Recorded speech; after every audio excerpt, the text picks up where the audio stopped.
Hello friends, बात करते हैं हम टीलेज की। What is tillage? Tillage is physical manipulation of soil with tools and implements to result in good tilth for better germination and subsequent growth of crop. Tillage क्या है? Physical manipulation है soil का with tools. अपन tools से भी कर सकते हैं, इम्प्लीमेंट से भी कर सकते हैं।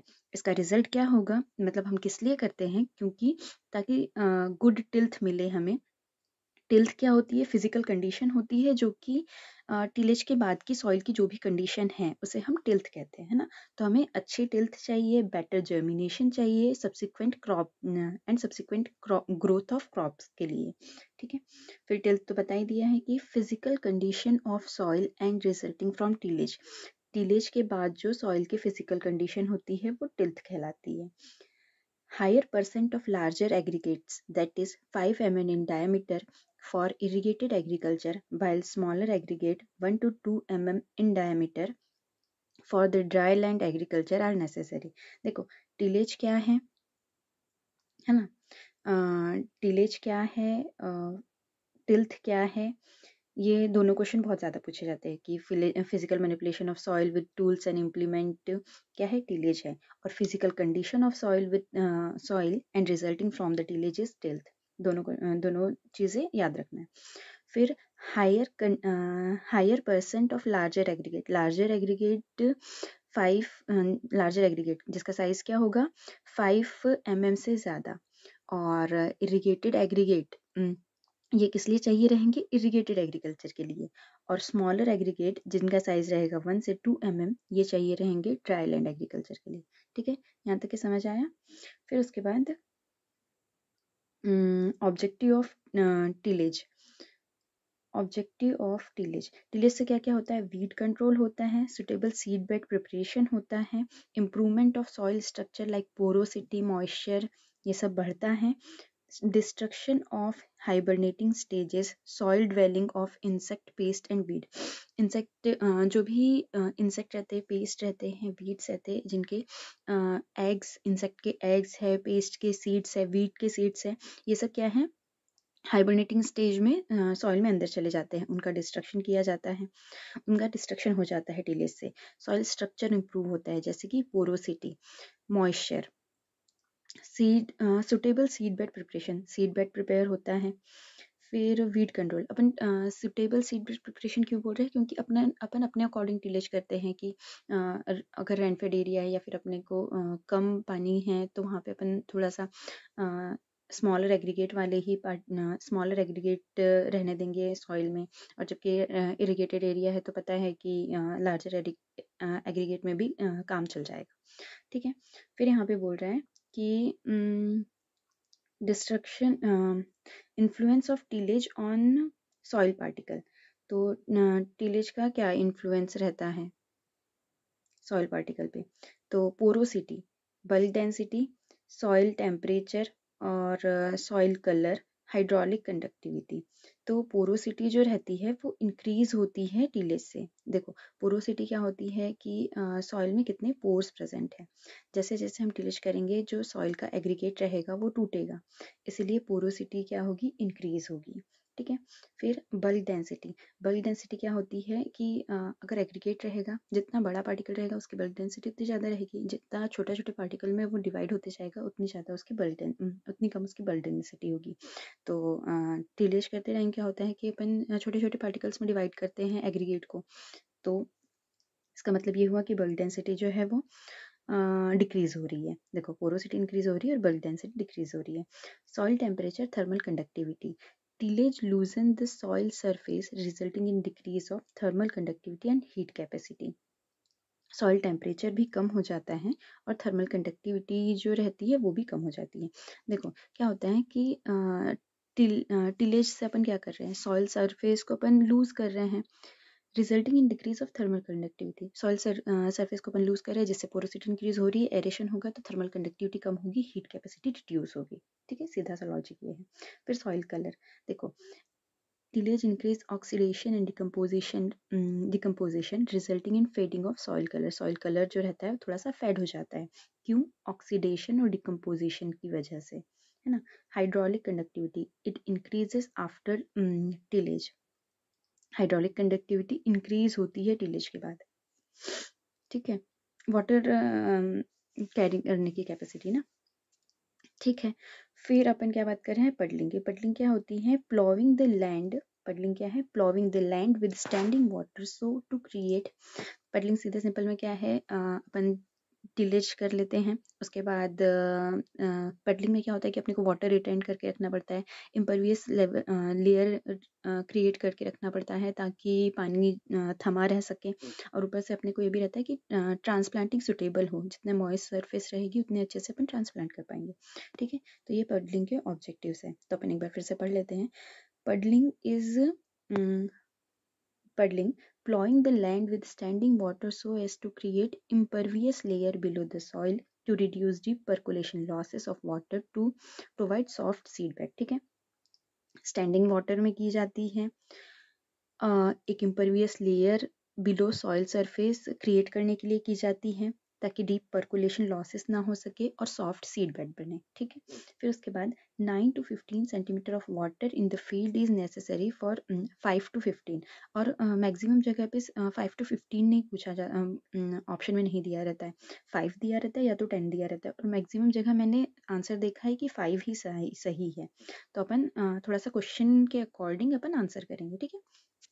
फिर अपन बात करते हैं कि पडलिंग हो गया, फिर ऑब्जेक्टिव ऑफ पडलिंग क्या है, to create impervious layer create करना, to reduce deep percolation of water, most important objective इसका क्या है कि इम्परवियस लेयर क्रिएट करना ही मोस्ट इंपॉर्टेंट ऑब्जेक्ट है। देखो कई जगह पे पता है 2-3 ऑप्शन दे दिए जाते हैं जिसमें कोई ऑप्शन नहीं रहता है, बस ये रहता है कि इम्परवियस लेयर है, लेकिन अपन क्या करते हैं, अपन 3 ऑप्शन पढ़ते हैं, impervious layer, weed control, soft seed bed, rice planting, ठीक है। तो अपने को ये नहीं देखना है कि जब ये तीनों ऑब्जेक्ट रहेंगे तो ही अपन ऑल ऑफ दिस लगाएंगे, या फिर अगर तीनों ऑब्जेक्ट नहीं रहेंगे, तीनों ऑब्जेक्टिव नहीं रहेंगे तो अपन नन ऑफ दिस लगाएंगे, ऐसा नहीं करना है। इम्परवियस लेयर अकेला दिया है तब भी उसे लगाना है, वीड कंट्रोल अगर अकेला दिया है तो भी उसे टिक करना है, सॉफ्ट सीड बेड लिखा है तो भी उसे टिक करना है, ओके। चलो ठीक है, आगे बढ़ते हैं अपन। क्या अपना पडलिंग हो गया है और पडलिंग के ऑब्जेक्टिव्स हो गए हैं। अब effect of puddling on soil soil properties, effect क्या है पडलिंग का, सॉइल स्ट्रक्चर का क्या होता है कि physical destruction of soil aggregates physically upon mechanical force से डिस्ट्रक्ट कर देते हैं, और bulk density increases, bulk density increase होगी, क्या हो रहा है, क्योंकि अपन क्या कर रहे हैं कि उसमें बल्क ही तो क्रिएट कर रहे हैं। अब कोई बोलेंगे कि मास क्ले पार्टिकल इंक्रीज हो जाते हैं तो उसमें पोर्स इंक्रीज हो जाएंगे, ऐसा कुछ नहीं है। क्या करते हैं, क्योंकि ये वाटर है ना, तो उसमें वाटर रहेगा पडलिंग के टाइम पे, तो अपने को पता ही नहीं रहेगा कि अपन ये नहीं बोल सकते कि एग्रीगेट, क्योंकि जब सॉइल सूख जाती है तो एकदम पूरा कॉम्पैक्ट सॉइल बनती है, उसमें मतलब दरारें पड़ जाती है, क्ले सॉइल, ब्लैक सॉइल वाली प्रॉपर्टी वो शो करती है पडलिंग के बाद, अपनी पडलिंग के बाद सूखने के बाद सॉइल, तो इसलिए वहाँ पे बल्क डेंसिटी जो है इसलिए बल्क डेंसिटी जो रहेगी वो इंक्रीज हो जाएगी, बल्क डेंसिटी इंक्रीज मतलब वही जो अपन सोच रहे थे कि हाँ क्ले पार्टिकल रहेंगे, ज़्यादा पार्टिकल हो जाएंगे, पोरोसिटी इंक्रीज होगी तो बल्क डेंसिटी इंक्रीज हो रही है, ठीक है, मतलब कॉम्पैक्ट सॉइल पार्टिकल, सॉइल जो है वो कॉम्पैक्ट हुई जा रही है। फिर पोरोसिटी रिड्यूस हो रही है, क्योंकि जो छोटे छोटे मतलब पोर्स है जहाँ पे अपन वाटर मतलब जहाँ जो अपने सॉइल पार्टिकल रहता है, जब ये भी अपन देखेंगे कि जब पडलिंग करते हैं तो सॉइल का लेवल जो रहता है वो कम हो जाता है एज कम्पेयर टू प्रीवियस, है ना, इसलिए अपने ये भी थोड़ा सा समझना पड़ेगा अपने को कि हाँ पोरोसिटी भी रिड्यूस होती है, हाइड्रोलिक कंडक्टिविटी रिड्यूस हो रही है। देखो क्या है, बल्क डेंसिटी की बात करते हैं अपन पडलिंग के बाद, पोरोसिटी की बात करते हैं और हाइड्रोलिक कंडक्टिविटी की बात करते हैं, तो बल्क डेंसिटी बस इंक्रीज हो रही है, बाकी हाइड्रोलिक कंडक्टिविटी रिड्यूस हो रही है और पोरोसिटी भी रिड्यूस हो रही है, ठीक है। अब अपन बात करते हैं टिलेज सिस्टम की। देखो सबसे ज़्यादा क्वेश्चन जो है वो टिलेज सिस्टम से ही आते हैं, तो टिलेज सिस्टम को बहुत अच्छे से करना बहुत ज़्यादा ज़रूरी है। पडलिंग में क्या पूछते हैं कि पडलिंग की किस लिए की जाती है, और पडलिंग हाँ किस लिए की जाती है और उसकी डेप्थ क्या है, suitable depth for puddling is, और उसमें 5 सेंटीमीटर वाटर भरा रहना चाहिए जब अपन पडलिंग करते हैं तब। ये 3 क्वेश्चन इंपॉर्टेंट है। और ये हाँ मतलब ये सॉइल स्ट्रक्चर और इफेक्ट ये पडलिंग का नहीं पूछा जाता, तो इसलिए इस पर ज़्यादा ध्यान देने की ज़रूरत वैसे भी नहीं है। अगर पूछते हैं, आपको कहीं क्वेश्चन दिखता है ऐसा, तो आप इस पर भी ध्यान दे सकते हैं। फिर टिलेज सिस्टम क्या होता है? मॉडर्न कॉन्सेप्ट ऑफ टिलेज है। पहले अपन टिलेज क्या बोल रहे थे कि जब बस सॉइल को फिजिकली मैनिपुलेट कर देना टिल इम्प्लीमेंट या फिर टूल से, वो टिलेज कहला रहा है। लेकिन अब यहाँ पे सिस्टम ऑफ टिलेज, इसके भी बहुत सारे टाइप्स है, अपन देखते हैं। Based on intensity of tillage, मतलब किस इंटेंसिटी से हम टिलेज कर रहे हैं उस पे बेस्ड अपन ने 2 टिलेज सिस्टम को रिकॉग्नाइज किया है। फर्स्ट है इंटेंसिव टिलेज और सेकंड है रिड्यूस्ड टिलेज। अब इंटेंसिव टिलेज क्या होता है? कन्वेंशनल टिलेज है। इंटेंसिव टिलेज, कन्वेंशनल टिलेज, इसमें क्या होता है? कन्वेंशनल टिलेज यानी नाम से ही पता चल रहा है पहले से जो करते आ रहे हैं, पहले से जो करते आ रहे हैं उसमें क्या करते हैं अपन। अभी भी किसी के यहाँ खेत होगा तो जो पिछले तरीके से खेती करते होंगे वो देखते होंगे कि पहले प्लॉइंग करते, पहले हाँ देसी प्लाऊ से, वुडन प्लाऊ से पूरा खेत को प्लाऊ करते हैं। फिर उसके बाद उसमें हैरोइंग की जाती है। फिर उसमें कचरा भी बीना जाता है। ऐसा करके बहुत सारा करते हैं। तो इसमें अपना रेसिड्यू जो रहता है वो बहुत कम रहता है। कितना रहता है? Less than. सबसे ज़्यादा क्वेश्चन यहीं से आते हैं, ठीक है। क्या से? कि कितना रेसिड्यू बचता है। अगर रेसिड्यू 15% से लेस है तो इंटेंसिव टिलेज होगा या फिर कन्वेंशनल टिलेज होगा, ठीक है। ये most important question. crop residue over cover on the soil surface. It incorporates two basic method. इसमें क्या होता है? 2 बेसिक मेथड है। कौन कौन सी? क्लीन कल्टीवेशन है without any plant debris left on the soil surface, ठीक है। इसमें क्या होता है कि अपन कुछ भी प्लांट डेब्री को, कोई भी प्लांट डेब्री को सॉइल पे नहीं रहने देते हैं। और जबकि मल्च टिलेज क्या होता है? In which some debris are left on the soil. इसमें क्या होता है कि कुछ प्लांट डेब्रीज जो है वो सॉइल पे रह जाती है। अब इसका एडवांटेज क्या है, डिसएडवांटेज क्या है? Minimum soil compaction, easier crop management, reduction of paste.